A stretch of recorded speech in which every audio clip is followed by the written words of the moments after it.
En esta sección estudiaremos los conceptos más básicos que componen los elementos fundamentales para iniciar el arte de la programación.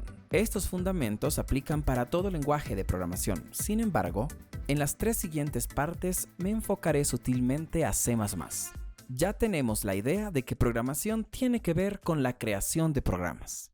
Un programa es un conjunto de instrucciones que se ejecutan en orden para resolver un determinado problema. Estas instrucciones tienen dos características importantes. La primera es que son escritas en un lenguaje de programación de alto nivel, lo que sugiere que debemos aprender una sintaxis.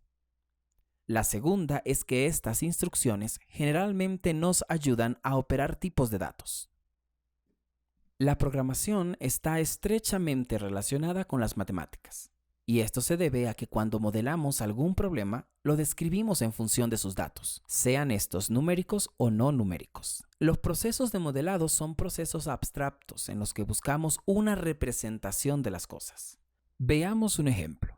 Supongamos que tenemos un problema que involucra a una vaca o a un conjunto de vacas. Si bien no podemos tener las vacas como tal en un código de programación, sí podemos abstraerla mediante sus características. Por ejemplo, una vaca tiene un número de patas, un número de orejas, características que pueden ser representadas por números sin parte decimal, números naturales o enteros, 4 patas, 2 orejas, 2 ojos. Pero también tiene características que se representan con números reales, como su peso, 350.7 kilos.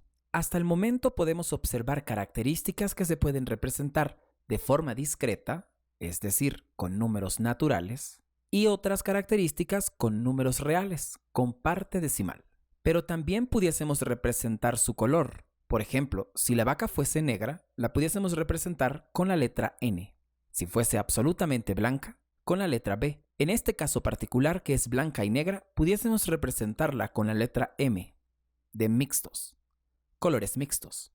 Incluso pudiésemos ir un poco más allá y dar otras características de esta vaca. Por ejemplo, si da leche o no. Observemos que ahora la abstracción nos permitiría saber si esta vaca cumple o no una determinada característica. Si observamos con atención, cada problema involucra algún conjunto de números y con estos poder representar las características que queremos estudiar.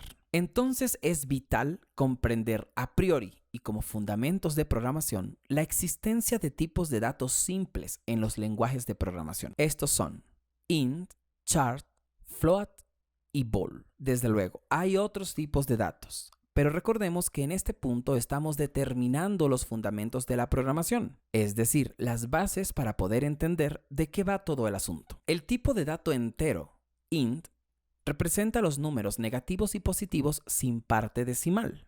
Podemos representar números como el 0, el menos 345, el 987, el 67, el menos 23.445. Sin embargo, es importante aclarar que los computadores no pueden representar a todos los números que existen, pero sí representa una parte importante con la que podemos trabajar ampliamente. Estas limitaciones las iremos estudiando a medida que avancemos en el curso. Con el tipo de dato entero podemos representar números vinculados a cantidades contables, número de hijos, número de vacas en un establo, cantidad de pulgas de un perro, cantidad de carros en un estacionamiento. El tipo de dato carácter, char, representa todas las letras y símbolos que tenemos en nuestro lenguaje escrito. Con este tipo de dato podemos representar problemas que categoricen o listen características. Por ejemplo, si quisiéramos representar el color de ojos de las personas, bien pudiésemos usar A para azules, V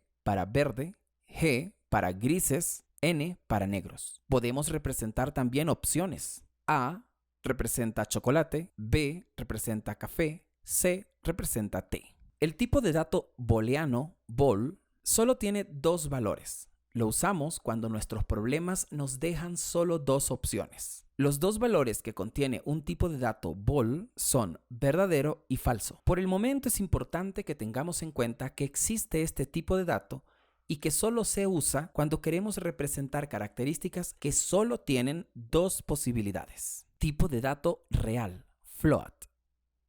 Con este representamos los números con decimales. Por ejemplo, podemos representar la estatura de una persona, 1.56 metros, 2.06 metros, el peso, distancias, precios de productos o incluso intereses del banco. Los float representan hasta 7 cifras decimales.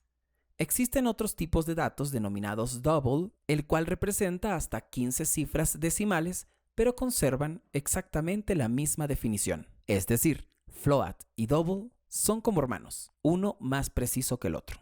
Volviendo al problema de la vaca, ya en este punto podremos abstraer mucho mejor las características que habíamos citado. Por ejemplo, sabremos que del tipo int sería el número de patas, de orejas, de ojos y la edad de la vaca. Del tipo char sería su color, del tipo float su peso y su estatura, y del tipo bol las características que pueden ser verdaderas o falsas, si da leche y si tiene buena salud. En la próxima parte estudiaremos las instrucciones en los lenguajes de programación.